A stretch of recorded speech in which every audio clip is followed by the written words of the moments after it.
I could not be more excited. I believe that in the history of panels about elections, this is the first time we've gotten Homeland Security, NATO, and Facebook on the same panel. So if we can't solve the questions... You missed last week. You guys were on the same panel last week at Facebook? Just kidding. No. Just kidding. Whew. So if we can't solve how to coordinate across elections, then nobody can. I have a fantastic panel here. Doug Lute, former United States ambassador to NATO. Katie Harbath, as you just heard, runs election security for Facebook. Jay Johnson was head of Homeland Security. We're going to talk a little bit about... Was head. Was. Though, yes. Little known fact, you served in the Trump administration. That's 7 hours and 32 minutes. As a designated survivor. So... First one to resign from the Trump administration. So this is a rare interview I get with a Trump cabinet official. It's a line. Okay.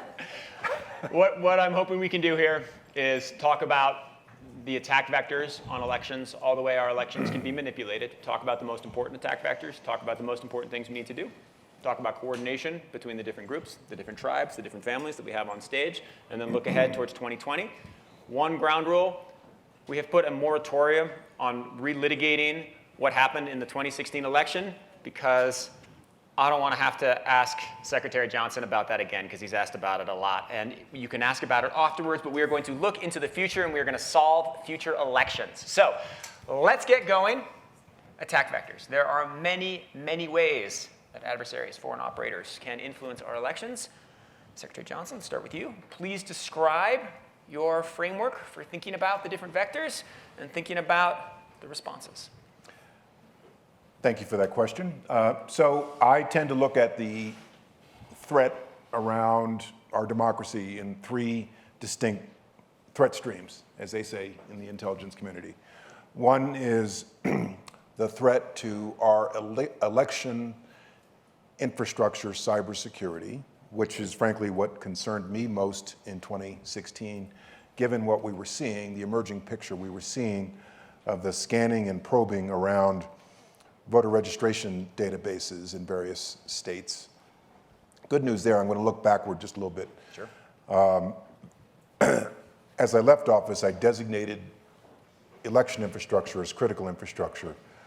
But before that, in the run-up to the election, we actually convinced over 30 states to come and seek DHS's cybersecurity assistance to identify any vulnerability. So that's the good news there. And so far as I know, there were no major intrusions, exfiltrations that altered ballot counts, as far as I know. Two is the exfiltration of emails, data, like we saw with the DNC, and the weaponizing of it for use in a political campaign one way or another. And then three, which is the larger area and probably the most difficult problem to solve and fully understand, is the extent to which various bad actors, foreign influences, seek to influence our democracy and our public opinion through misinformation, the publication, republication of extremist views, and the like.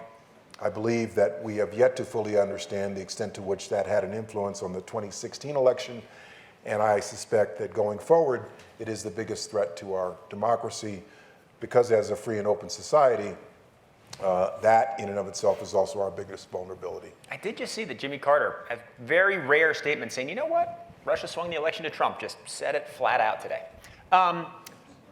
Katie, so you are, on Secretary Johnson's three-part structure, you are totally off the hook on number one.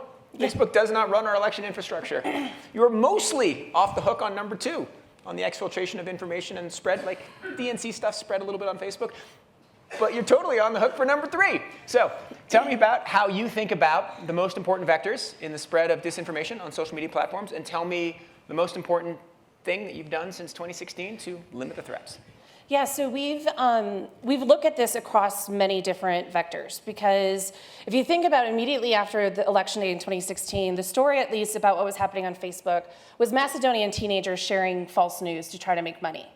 And then then more information came out about Russia and what the IRA, Internet Research Agency, had done on our platform and how they had spread extremist content and polarizing content on the platform. And then we had all the Cambridge Analytica work, yep. Or controversy, scandal, whatever topic, word du jour you want to use.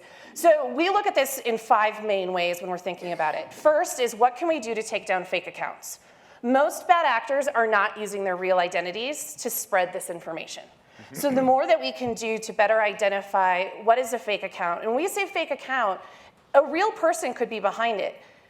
I could be behind that account, but I could be, instead of being who I am, which is a woman who lives in Washington, D.C., I could be pretending to be somebody in London who says that she's part of the Conservative Party and is trying to influence what is happening there.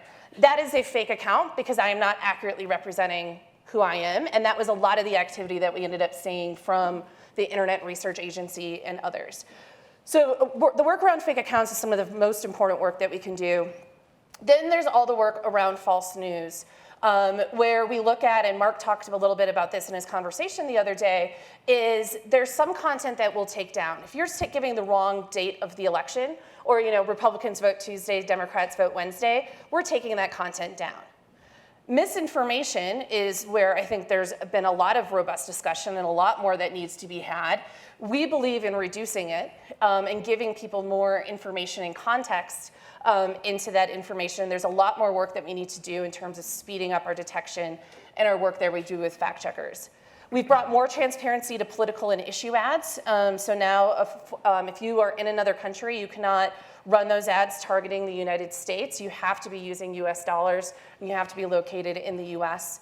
There's a lot of work around disrupting bad actors, and I think one of the, we talk a lot about foreign actors, but a lot of work, and frankly a harder question, is domestic actors who might be trying to disrupt an election, pretending who they aren't who they say they are, also pushing some of this divisive content. Does it matter, and should our reaction be different if it is a domestic actor versus a foreign actor, which is a really fascinating question. And then finally, there is still work that we're trying to do around civic engagement, reminding people how to register to vote, election day reminders. And we did a lot of work with the secretaries of states for providing that information. So we're looking at, so election security, sometimes you can easily fall just into the, what are you doing to try to stop foreign actors, which is super important. But we really think you got to kind of look across it, all those different Let me ask you a question on fake accounts to deal, a question that I think goes partly in bucket 1 of yours and bucket 4. So if I work for the Russian IRA and I say my name is Bob from Tennessee and Donald Trump is Satan, you knock that down because my name is Igor and I live in St. Petersburg. I'm not Bob from Tennessee. But let's say I say my name is Igor and I live in St. Petersburg and I have a Facebook account and I work for the IRA and I put up something saying Trump is Satan or Joe Biden is Satan. That's fine, right? You're not going to be able to run ads doing that. But if I you can organically post it as organic content? Yes. Even if I work for the IRA? And the tact that IRA we've is taken the there, Russian troll farm. and the tact that we've taken there is provide more transparency on pages so that you know where the admins, the countries that the admins are from, that are running that page. So you can see, you could go to that page, and if you're getting that content, you can see that page was created on this date, and it has admins from these countries, including there. But this is, I think, again, an open question as we continue to work through these problems and debate them, and why we can't be doing this on our own, and why we need to be working with the governments and third-party folks and academics who are researching these things, is debating these questions and having the question of, should you allow it at all? Is transparency the best solution? Is it just giving more context as to who they are? And these are all the things that we continue to grapple with and think about. All right, well, that leads Ambassador Lute. Should they allow it at all? I mean, should they allow Igor in St. Petersburg to say that Trump or Biden is Satan? I think if Igor represents himself as Igor, and he's not buying ads, then Igor is Igor. And I actually think there may be some value in the Igors of the world identifying themselves and trying to make their case. Let me just add, though, that I think there's another way to catalog this problem or organize this problem. Jay offered a 3-part sort of functional approach, right? I think you can also think about this, especially as we now have a date for the next event, right? So November 2020. You can organize this before the vote, during the vote, and after the vote. And then think about how Jay's functional vulnerabilities apply. So we're in phase 1 now. We're in the before the vote phase. And here, parties, candidates can be influenced by outside influencers. Opinion can be broadly attempted to be influenced, right? You can influence voter registration before the vote in a very sophisticated way to either suppress the vote in some areas.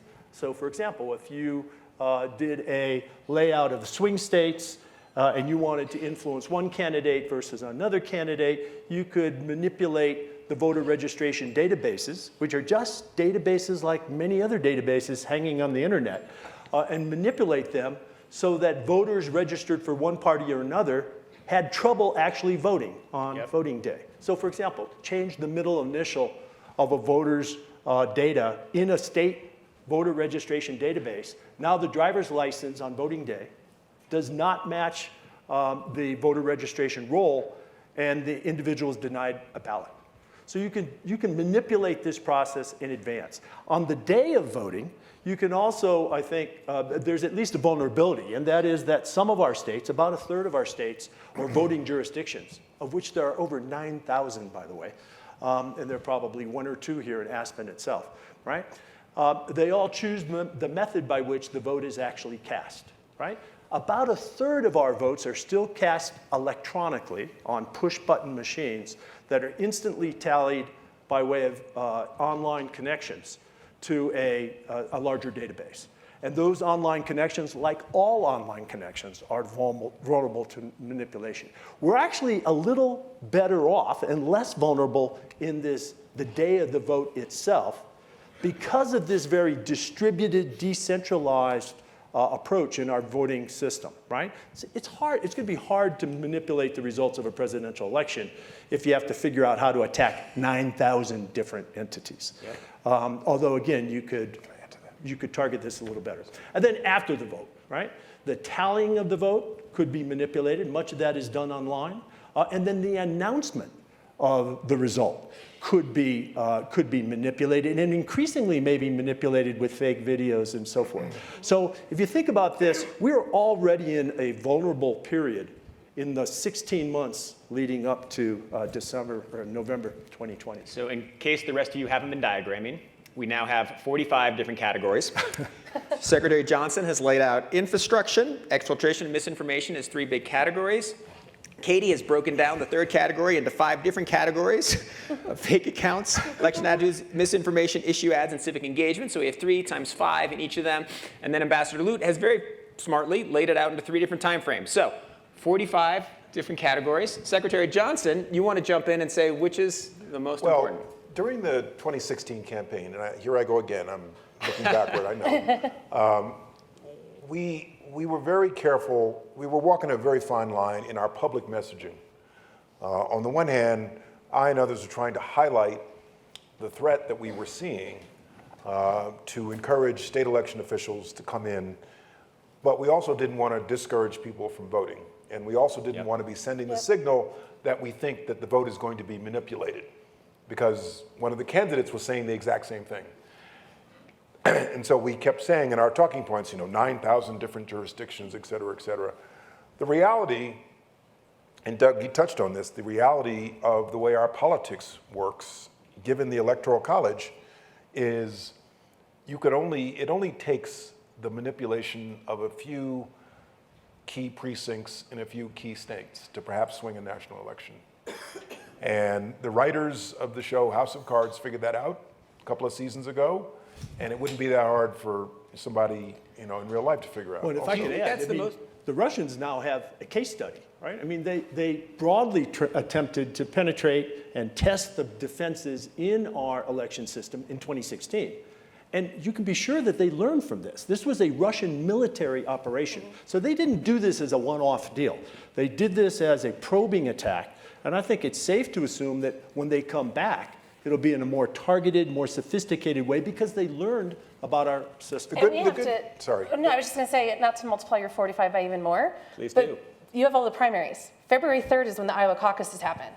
So you have every single one of these phases also leading up throughout the primaries that we have to make sure that we're not taking our eye off of and trying to see if there's things that we can be learning from there that then can be applied to the general election as well. I want to move into coordination, but before they do that, It sounds like the consensus up here is that the thing we need to be most worried about is manipulating of vote tallies. Is that correct?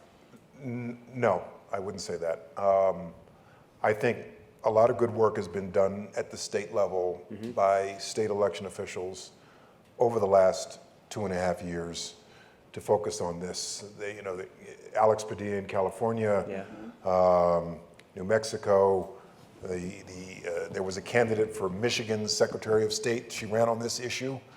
And so I think a lot of good work is being done at the state level, in paper ballots, redundancy, end-to-end.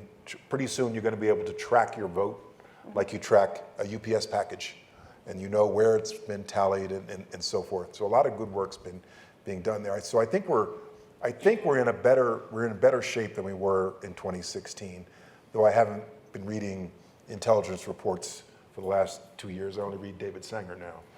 And so my belief is that the real threat lies in the broader attack on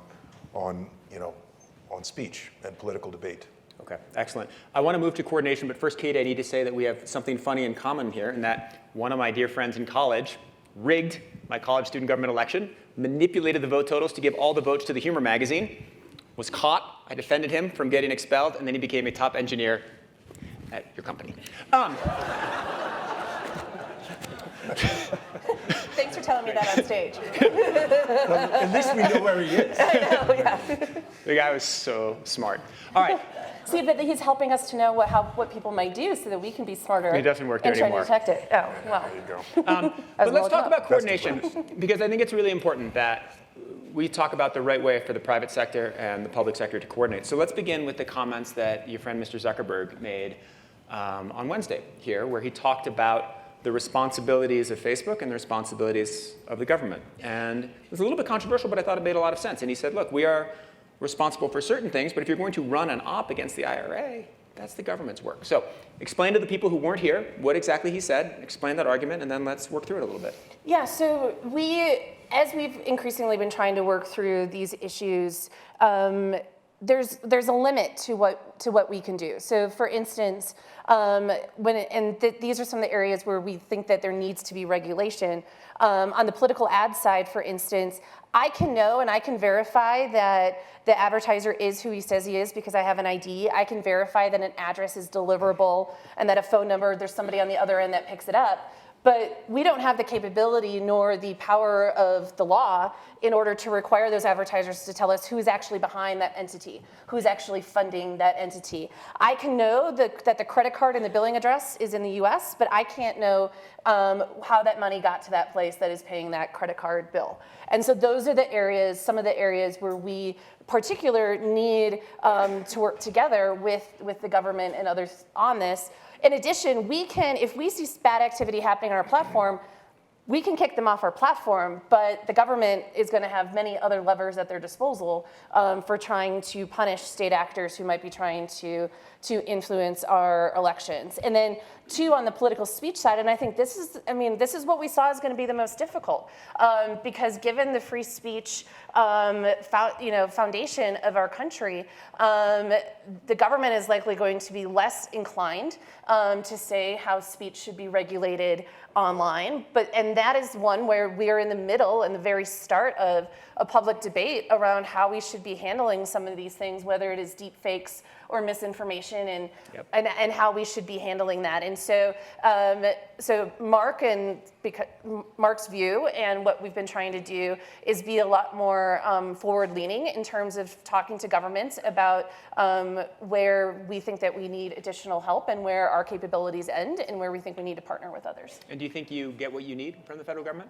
It's increasingly getting a lot better. I think one of the difficulties that we continue to work through is what is the right information to share? What is actually needed to act upon these things? How quickly can we move and make sure that all of the different partners have the right infrastructure in place and people to be able to, because this stuff moves fast. on the internet. You don't have, and it's going to happen at all hours and on the weekend. They do not take vacations.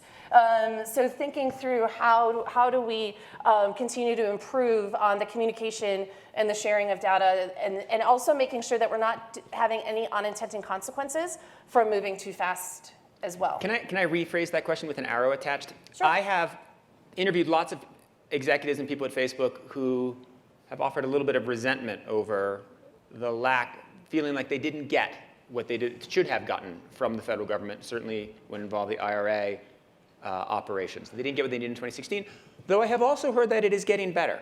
Yeah. Is that a fair assessment, that there may have been some issues then, there may be some resentments, but things are working well now? Yeah, and that's, I was trying not to relitigate 2016 and kind of look, but I think that's 100% right. I think that, we pulled together some working groups in the lead up to the midterms to try to work through some of the issues or things that we all, experienced in 2016 to think about how could we get better for the midterms, and are continuing to do that as we look towards 2020. Great. The government rightly should be extremely cautious Yeah. about going down the road of policing speech or aiding others in policing speech. You think about what certain government actors would do with the authority to tell Facebook or somebody else, that's fake news, you need to take that down. I'd be out of a job. If the government could do that, Wired Magazine would be shut down tomorrow, if the current government could do that. So I'm grateful. Thank you, both of you. Ambassador Liu, you want to jump in here? Tell us about the dynamics between the government and Facebook from your perspective. Well, I don't have firsthand opinions on that, but I thought I'd just offer a slight broadening of this conversation so that we think for a second that this is not just a bilateral issue. This is not just Russia as an attacker, right? We're kind of fixated on that shiny object. But China, Iran, North Korea also have state-led meaningful capabilities in this realm. And America is not the only democracy that's under assault and vulnerable. I mean, we've seen among some of our closest European NATO allies manipulation of the Brexit vote, or at least influence in the Brexit vote, influence in a referendum in Spain. Even more boldly than the sorts of things we've been talking about, Vladimir Putin funds Marine Le Pen's National Front Party in France. So the assault on our democracy does mean this for us locally, this topic, right? But we should appreciate that democracy, even outside the United States, is under assault by a lot of bad actors. And this is where we've been seeing a lot of wanting to make sure, to your point, everyone is very fixated on Russia, and now everyone thinks Russia is trying to infiltrate their election. But every country really does have unique challenges to their own democracy and different laws. So, not all countries ban foreign donations in their elections. We ran into an interesting case with the EU elections of we decided to not allow cross-border advertising because some countries within the EU allow foreign funding of candidates. And so it could be very easy for a state actor to fund that candidate, and then they run ads from that country into, let's say, Germany or France. And so, as to your point, we definitely do need to look at this beyond just the United States and how this plays out in across the world. Secretary Johnson, can I ask you a question about one of the big themes of this week, or one of the big conversations, has been antitrust. It's come up almost every day in some event I've participated in. And one of the arguments against breaking up the big tech companies would be it's much easier for our government to coordinate with one company than with 8. And as we look at the future of elections, it will be much simpler for the Department of Homeland Security in 2020 to just deal with Facebook, which can also coordinate across Facebook, Messenger, Instagram, WhatsApp, than if you were to split it into 4 different parts, or the same thing with Google. Is that a legitimate argument? It may be easier to work with one company at a time, but I suspect that if we focused on Facebook, the bad actors would simply go elsewhere and you'd be chasing shadows in a sense. There needs to be, we all hate the phrase public-private partnership, but there needs to be more of a collaborative approach, which I don't believe, and I'm not an antitrust expert, which I don't believe would present antitrust concerns just in the way collaborating on aviation safety doesn't create, So you're neutral on the question.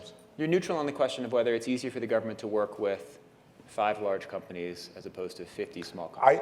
I think it is, I'm sure it is easier to work with one company versus 50 smaller companies. I don't know that it would be I don't know how effective that would be if you focus on one big actor. Okay, let me ask another large Right? question. Am I wrong or right? No, I think you're right. I mean, we also, the more that Facebook, the Blue app, does, we're also increasingly looking at, okay, is that moving to Instagram? And there's some countries where Instagram has a higher user base than Facebook even does. Yep. And then to your point, are you even pushing that down? As part of the work that we do as well, Microsoft's a part of it, Twitter's a part of it, Google is a part of it too. And I think we need to continue to be thinking about how can we help the smaller companies who may not have as many resources to put into this as well, regardless of whether they're owned by us or not. Let's not forget, and I know Doug will agree with this, let's not forget that when you're talking about defense, the most effective defense when you're dealing with nation-state actors is to make the bad behavior cost prohibitive and to provide sufficient deterrence. Yep. Because nation-states, at least the rational ones, all have certain things in common. They will respond to things that are cost prohibitive. They will, if you make the behavior cost prohibitive, they will cease the activity, whether you're a communist regime, a dictatorship, or a democracy. And Russia, unfortunately, is still a work in progress. We saw that live and on stage yesterday. So how do we make it cost prohibitive? So 2 quick factors here, right? I mean, I think Jay's onto something that, in classic sense, deterrence theory, right, depends upon placing at risk something your potential opponent values. Yep. Right? So in the nuclear realm, that's pretty clear. You don't want to be attacked and so forth, right? And deterrence in the conventional realm of armament and the nuclear realm of armament is very well developed. It's 50, 60-year-old set of theories and so forth. And frankly, it's got quite a body of success, right? The challenge in this arena is that if it is difficult to detect who the attacker is, Yep. then you don't know how to put in place this calculus that would place that attacker at risk, you see? Right. So the attacker in 2016, I'm sure the IRA, the Russian government, assumed that they would be anonymous, assumed that they would not be detected, right? Or at a minimum that the attack would be very ambiguous and they would not be able to attribute the attack on our election system to the Russian government, as we've now done. But as it turned out, the Russians were Russian, okay? And they were a little heavy-handed, and they were a little sloppy, and they left digital fingerprints on their attack, which resulted in the DHS and our intelligence community being able to attribute an attack which was designed to be anonymous. So the first thing here in terms of bolstering deterrence is to increase our capacity to attribute, right? Because then we can begin to set in place this cost-benefit calculus with potential opponents. And if we just think about Russia, there are information vulnerabilities in Putin's regime between Putin, his intelligence services, and the Russian oligarchs who keep Putin in power. There are information vulnerabilities that he would rather not have disclosed, that we know. So I think there's a potential here to fight fire with fire and establish a bit of a deterrence relationship. Not saying that we're going to, shut down the air traffic control system in Russia or maybe the electrical grid, which has been in the news lately. But let's put at risk something that Vladimir Putin really values, like his finances. So you think that right now the U.S. government should do something like disclose Vladimir Putin's finances, both to send a signal to him, not to attack 2020, but also to send a signal to any other country that might want to attack us? I would hold it in abeyance. I would not disclose it, but I would let him know that if you interfere in 2020, then that. You would let him know. And the consequences. Neither one of us is in a position to know everything the U.S. government has done since we left That's fair. in 2017. All I will say in answer to that is you have to create sufficient deterrence. But we've also seen, Jay, over the last 24 hours, in the G20 meeting in Japan, our president sort of was jokingly commenting about Russian interference. Right. And it was a matter of humor between him and President Putin. that didn't suggest to me that some sort of deterrence equation is in place. And an interesting thing just on deterrence, especially as we think about misinformation and how we're trying to think about this on Facebook, is that when we put deterrence in to try to make it harder for bad actors to do whatever they want to try to do, that means that we're also needing to put that friction on known actors as well.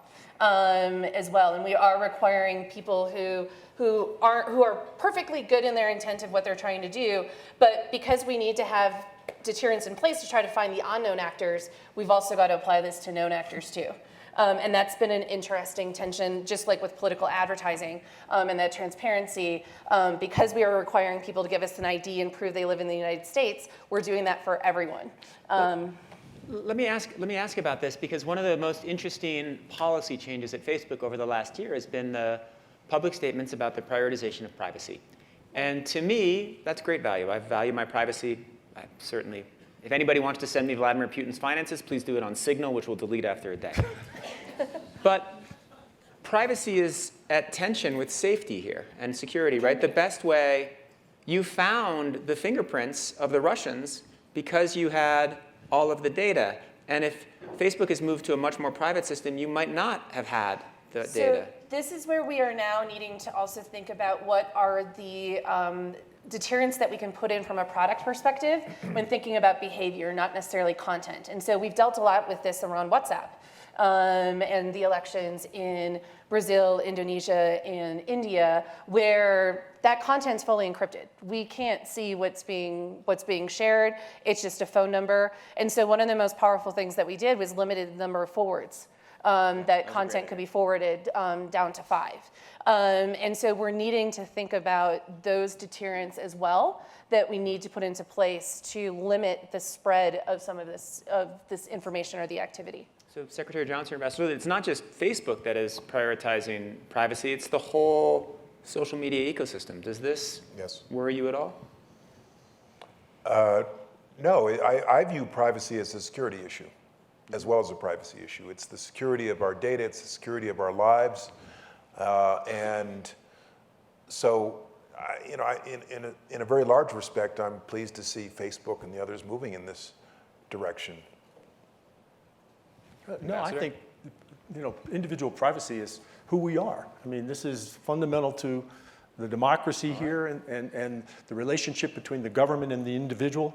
And it's one of the pillars of our democracy. So sure, we have to pay attention to that. All right, we all agree. Let's talk a little bit about what we're looking at, what we're seeing, and what we fear for 2020. We're going to talk about that for a couple minutes and then get your questions ready. So what is the most interesting threat, or what is the threat that has not appeared yet, but that you worry about? Well, there's a lot of them. And the way we're thinking about this too is we brainstorm and do a lot of tabletop exercises to try to think of all of the things that we think could happen, but then we also want to make sure we're structured for the things that we aren't prepared for, because they're usually never very black and white. Deep fakes and manipulated video, something already happening, but very much on top of mind. We're starting to see, in Australia, there was misinformation being spread on Messenger around the Labour Party and whether or not they were going to introduce a death tax in that election. And if you think back to elections a decade ago and you had email forwards and you would have no idea where the origin of that email forward was or who had created the content in that, how do we think about that on vectors like WhatsApp and Messenger, and what can we do to better, again, taking some of those, the product changes like we did on WhatsApp for those. And then, a lot of conversation and thinking through both what foreign actors might be doing and paying attention to elections like those in the Ukraine to try to get a sense of anything new that they might be doing. How does this manifest itself in imagery? Is it false news? Is it still polarization? Is it something new? But also, how do we define this in a domestic sense? Like I mentioned earlier, is it different? Because if you look purely at behavior, what is legitimate online campaign organizing, when you look at the behavior of that, can very much mirror what you see from these coordinated inauthentic behavior campaigns. Yep. and what they're trying to do. And so how do we identify between those when we're looking just at behavior and not content? Emerging threats. So I worry about the cybersecurity of individual campaigns. I believe that some campaigns are more sophisticated than others when it comes to their cybersecurity.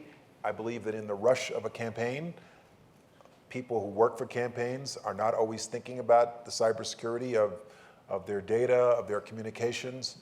And campaigns are very much kind of on the fly.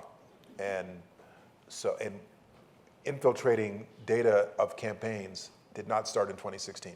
The weaponization of it in the US started in 2016, but infiltrating a campaign by a foreign actor is not new. Okay. Let's move to audience questions. And I would like to say that one of the neatest threats I've seen is in the Ukraine and Russia, where apparently Russian operatives are calling Ukrainian politicians, pretending to be donors or ambassadors, recording snippets of their voice, and then using that to help make their deepfake videos. That is only to say, if you're a public official, when you ask your question, you may want to ask it in a squeaky voice because we are recording. Let's start right up here in the front.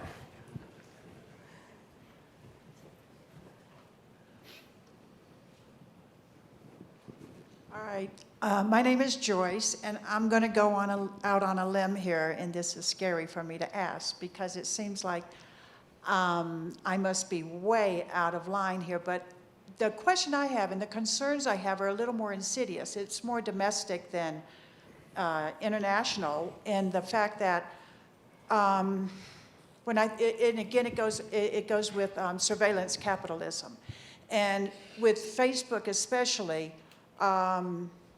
Like, you gather so much information, millions and millions of information from individuals in this country, and the way that it has been used, again, I might be misinformed on this, but I'm of the impression that twice now, Facebook got in trouble for all of the information they used, and then they had done research on it with behavioral manipulation, bragged about it, and then realized, this must not be okay with the American public. And then in that, from what I understand, during the campaigns, you were definitely, Facebook was definitely bipartisan in this, in that they offered it both to Hillary and Trump, in the sense that Hillary, from what I understand, did not accept it, but Trump did accept the invite to take on many Facebook staff members to come in and work on his campaign, in that the campaigns used, with the amount of information that you had gathered, you were able to use that in ads to help in the most minutia of information gathered in that. And I understand ads. Yeah, we've been doing this forever. Because we're pretty short on time, Yeah, and that's I two think very important questions. so very fair questions, and there's a lot of changes that we have made in both of these areas. On the privacy side, this is why we are continuing to move towards more of giving you the ability to see all of your data, the ability to clear the history of the data that you do have. As Mark mentioned the other day, I don't know if you were there or not, but because of the amount of it, one of our bigger struggles as well is making it easier and intuitive for consumers in which to do that with the data. In terms of help to campaigns, so we had people that were supporting the Trump campaign, the Hillary campaign, many campaigns up and down the ballot. The campaigns did choose to use the platforms differently.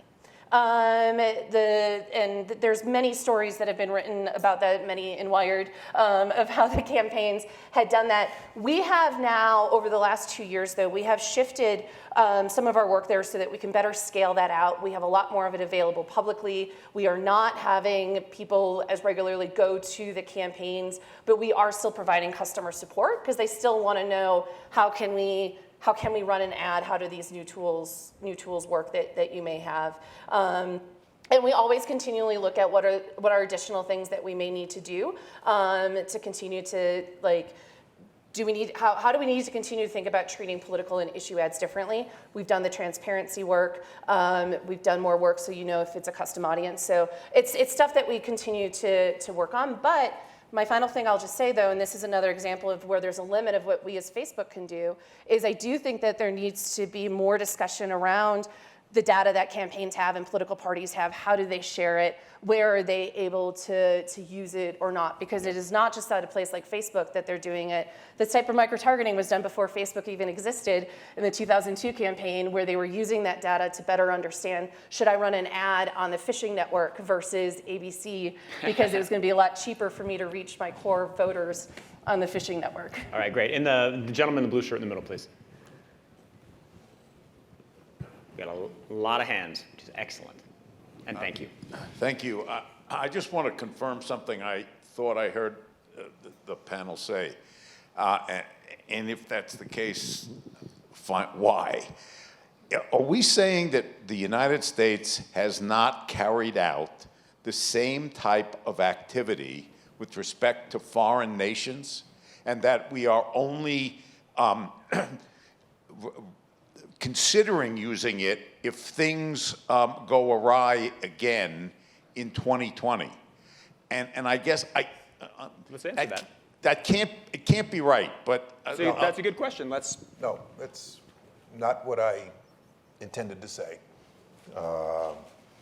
You should assume that our government has all sorts of offensive cyber capabilities, and you should assume that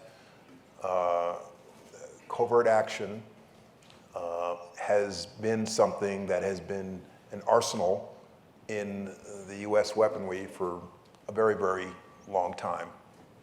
And if that's the case, which makes common sense to me, why haven't we, as a result of what we've been going through recently, done it to them, release Putin's financial information or whatever at an even higher level to make to try to explain to them, you do this should to ask us. that of the current administration.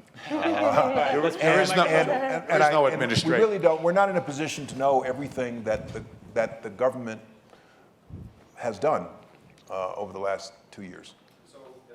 Thank you. In 2018, there were a couple of trials for mobile internet voting in West Virginia, in the primary, also in the general election. Yep.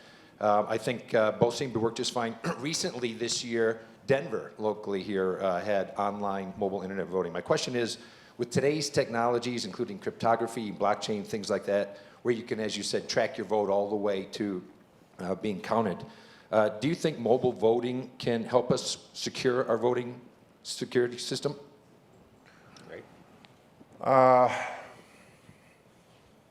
Perhaps. I'm not an expert on voting technology.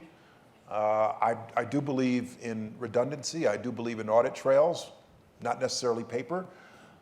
And I do believe in the ability of a citizen to track their vote from beginning to end. And I'm pleased that state election officials, and they still view this as their province, the way our democracy works, are focused on this. For a long time, we allowed ourselves to exist in a very arcane, primitive world when it came to how we count votes. And over the last 2 years, I think a lot of state election officials have woke up to the threat and are now addressing it, and the public they serve is demanding it. Gentleman in green in the center. Just going to draw on a little bit of Article 3 experience. I'm a judge in Los Angeles. You know, it strikes me that one of the important issues is not so much the integrity of our ballot process, which is critical, but the appearance of the integrity of that process. And what scares me is that we have an election that is counted correctly, the ballots are counted correctly, but there's enough gray area in terms of the argument that it wasn't done correctly, where the entire legitimacy of the process is called into question. You know, appearance is everything. So to me, not having paper ballots as a backup it just makes no sense. The other thing is, in terms of NATO, perhaps we need something like Article 5 applied to cyber attacks on the election process of our allies. So if I may just come back on that, I very much share your concern that it may not be the actual changing of the vote that affords the greatest vulnerability here, but rather the perception that over time erodes the confidence of us, Americans, in the process itself, right? It's kind of more the psychology and the confidence in our system. And that's why I'm concerned about things like manipulation of the voter registration databases, which cause people to take the time out of the day to go to the polling place only to be turned away, right? That's a pretty emotional event, right? Or manipulation of the tallies on the back end, which could impart a lot of doubt. With regard to NATO and Article 5, and one just quick aside here. So this is the part of the Washington Treaty, the NATO treaty, that says an attack on one is an attack on all. And before the 2016 experience, NATO leaders agreed that a cyber attack could rise to the level of Article 5 and trigger a response. So they've somewhat updated the 1949 treaty to account for cyber. So the issue you raise is not one that began in 2016. I mean, how many of us in this room believe that the vote count for president in the year 2000 was spot on accurate? So the integrity of the way we count votes in this country has been a problem for a very long time, in large part because of the thousands of different ways in which we count votes across this country.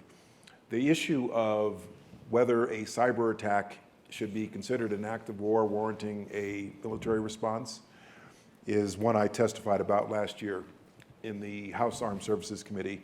And the basic conclusion of all the best legal scholars is if a cyber attack has a kinetic effect, like the destruction of a building or the taking of human life, there can be a kinetic response in kind. My one addition to that is that, in my judgment, the United States should not reach for an overly aggressive definition of what constitutes an act of war, which could be used against us. The gentleman on the far side, please, by the window. By the way, I think the vote count in 2000 was 5-4, properly counted. I will remember that comment as the best comment this weekend.